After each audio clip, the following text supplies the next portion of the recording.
We can show you here. This is the company president actually demonstrating this on a subject. And look, he does take him down there in about 3 seconds or less. And the gentleman there on the ground is a little bit shocked, but he is able to go forward to ICE and where we are now. This is asking for intense trouble for the American public. ICE is not known for de-escalation. Right. The rules of engagement for ICE are not understood. And with this mandate from the White House of 2,000 arrests a day, you are now have... Welcome back to Clips News, where we break down the most urgent stories shaping national security and public policy. Tonight, we are tracking a major CNN report on a highly controversial move by U.S. Immigration and Customs Enforcement. ICE is currently preparing to spend up to $20 million on high-tech electric shock gloves, known as the glove device, to use during enforcement operations. Anchor Pamela Brown and correspondent Brian Todd break down how these gloves function, highlighting company claims that they can de-escalate confrontations in 3 seconds. However, civil rights organizations like the ACLU and the National Immigration Law Center are sounding the alarm, calling the technology barbaric and warning of severe risks.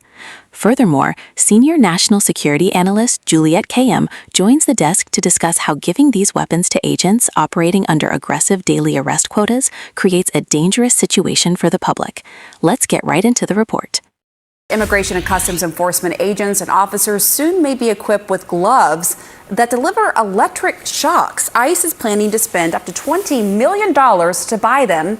The manufacturer says that they are intended to de-escalate encounters.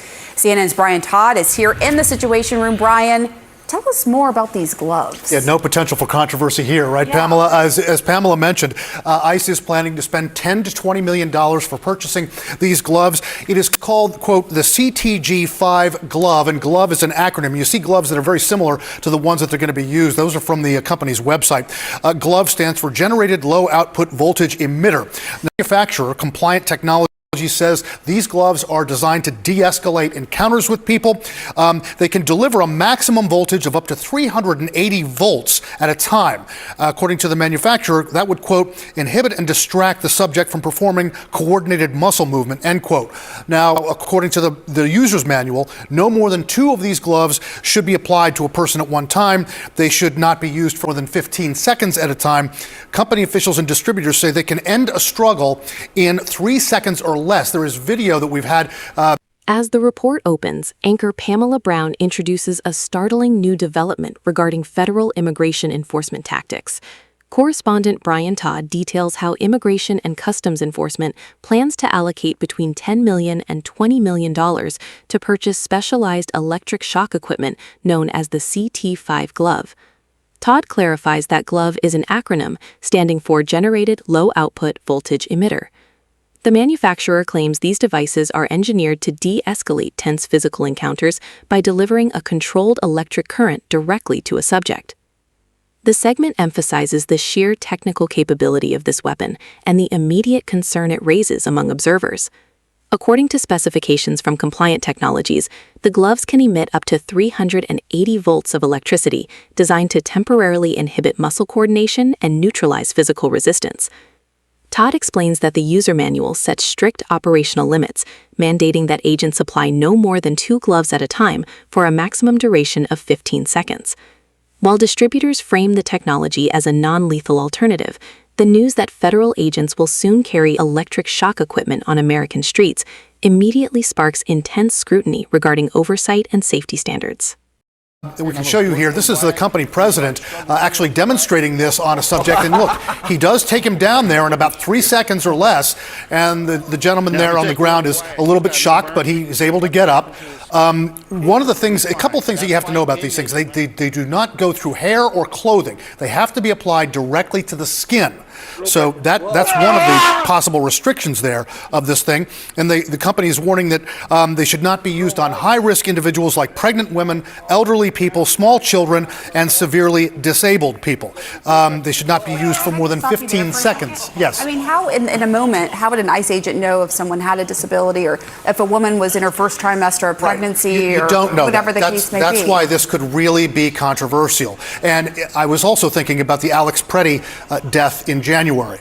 That's in January in Minnesota, right? He's wearing a lot of clothing. They're wearing a lot of clothing. It wouldn't have necessarily been a factor in that situation. So yes, you don't know if a lady is in her first trimester if you're using this thing. Yeah. You don't necessarily you can't necessarily see someone's disability almost immediately if you're using this thing in some cases. So yeah, it really does have the potential for being controversial. It's not clear how many gloves are going to be purchased, how much each glove costs, or when officers are going to start to use them. But ICE officers probably will be using these things before too long. And as we mentioned, $10 to $20 million it's going to cost them. As Pamela and I have been talking about, it is controversial. Moving further into the broadcast, CNN airs promotional footage released by the manufacturer demonstrating the electric shock gloves in action.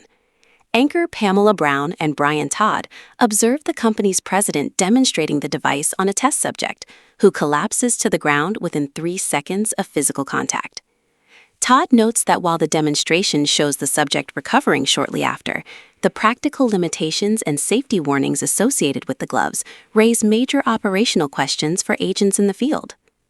The commentary highlights critical safety restrictions outlined in the product's official manual that could prove nearly impossible to enforce during chaotic field encounters. Todd points out that the gloves require direct skin contact to function, as they cannot penetrate heavy clothing or hair. More importantly, the manufacturer explicitly warns against using the device on high-risk individuals, including pregnant women, the elderly, young children, or individuals with severe disabilities. Brown and Todd question how an ICE agent making a split-second decision in a high-stress environment could possibly identify an early-stage pregnancy or hidden medical condition, underscoring the high potential for accidental injury or severe abuse.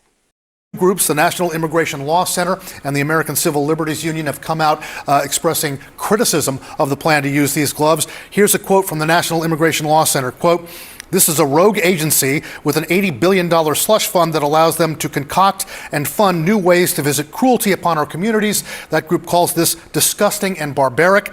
But there is a gentleman who monitors the use of these types of devices, John Peters from the Institute for the Prevention of In-Custody Deaths, who said possibly this thing could be an effective tool if an officer is getting resistance, Pamela. We should say that the Department of Homeland Security and the manufacturer Compliant Technologies LLC has not responded immediately to our request for further comment on how these would be used. But you can see clearly there is potential for misuse here.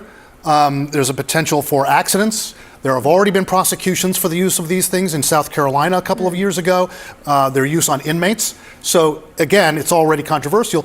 But again, could it possibly de-escalate a situation where an ICE officer or a border protection officer isn't killing someone and instead uses this? Maybe. But again, The narrative shifts towards fierce pushback from civil rights advocates and legal advocacy groups as details of the multi-million-dollar government procurement contract emerge.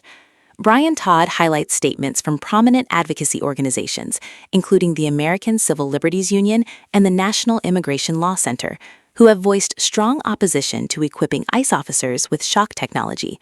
Quoting the National Immigration Law Center, Todd notes that critics characterize the agency as operating with vast funding that allows it to devise increasingly harsh measures, describing the deployment of shock gloves as both disgusting and barbaric. While the report acknowledges perspective from the Institute for the Prevention of In-Custody Deaths, suggesting the gloves could theoretically serve as an effective compliance tool when facing physical resistance, the broader context remains deeply troubled.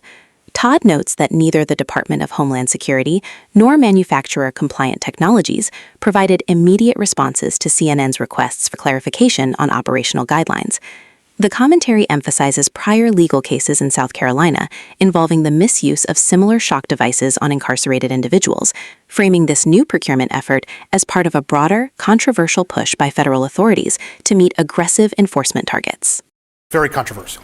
Compliant Technologies makes the gloves, and in 2024, a distributor said the way the technology is used isn't capable of causing injury, adding, quote, "We usually get compliance within 3 seconds." This news comes as ICE agents are facing scrutiny over what critics are calling aggressive and dangerous tactics, and as the Trump administration is pushing for a quota to make 2,000 arrests per day. DHS did not immediately respond to CNN's request for comment on this story. Joining me now, CNN senior national security analyst Juliette Kayyem. I mean, the first and obvious question is, what do you think about having this as another tool? Obviously, we have seen, police officers around the country using tasers.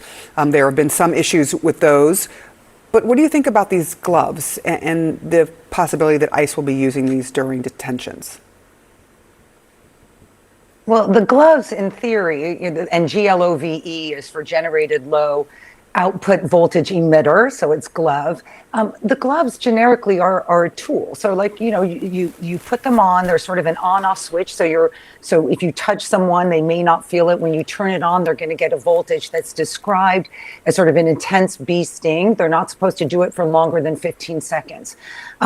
So this may be helpful. And I will say that the devices have mostly been used, at least from the public record. The company is not speaking now, at least from the public record, in confined situations, a jail. That may make sense because there's really no freedom of movement. Go forward to ICE and where we are now, this is asking for intense trouble for the American public. ICE is not known for de-escalation. Right. The rules of engagement for ICE are not understood. And with this mandate from the White House of 2,000 arrests a day, you are now have sort of issued ICE to sort of go around, touch people and zap them and say that they're not compliant. We know ICE, I'm going to be direct here. We know ICE lies. They've been shown to lie. They have. And so this could be a real danger for the American public. They have been shown to lie in court. And so, judges have made those, made that very plain and clear. I do want to ask you about, because we've talked about this before, but it with this extra tool, when you consider the idea that there is a quota, most departments have gotten rid of these, right? I mean, this was a whole big thing with law enforcement many, many decades ago. And now that it's back for ICE and ICE only, generally speaking, what does this do to law enforcement agents when they have this thing sitting over their head that, we need to get 2,000 per day? And they have billions and billions of dollars authorized to do so. So it's the combination of the mandate with the resources that has become the sort of scary aspect of ICE for most of the American public.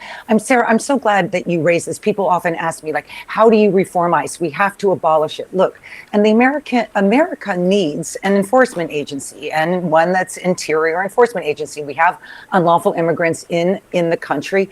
The White House promised that they would go after the worst of the worst. That is so clearly not true anymore. If you ask me, what is the one thing that needs to be done to reform ICE, to make it an effective and lawful law enforcement agency that has a mandate that is legitimate, it would be this quota. This quota is a political quota. It is not an operational quota. It's coming from Stephen Miller and Donald Trump and says 2,000. We need 2,000. Well, what that means is that senior managers are then pushing that down to the operational level. And then that means that these guys and women who have been onboarded with less training, less support, fewer rules of engagement are now deployed to satisfy a number. So giving them a new tool is dangerous with this mandate. Juliette Kayyem, it is always a pleasure to talk through these issues with you. They are big issues and they're not going away. So we will be talking a lot more about this in the coming days. Thank you so much. In the final segment, anchor Pamela Brown turns to CNN senior national security analyst Juliette Kayyem to evaluate the strategic and public safety implications of deploying shock gloves nationwide. Kayyem acknowledges that while shock technology has historically been utilized in controlled correctional settings like jails, introducing it into civilian public spaces through ICE enforcement creates severe risks. She argues that ICE is not traditionally known for de-escalation practices, and providing agents with a touch-activated shock weapon invites immense potential for misuse against the American public. Kayyem places the deployment of this new tool squarely within the context of the White House mandate requiring ICE to execute 2,000 arrests per day. She explains that forcing agents to meet strict political quotas while operating with minimal training and unclear rules of engagement creates a dangerous environment where policy compliance overrides public safety. Kayyem warns that giving shock devices to an agency facing intense scrutiny and legal challenges over transparency creates a recipe for institutional trouble. Thank you so much for watching Clips News. If you want to stay informed on the latest national security reports and political breakdowns, please make sure to hit that like button, leave a comment below, and subscribe to the channel.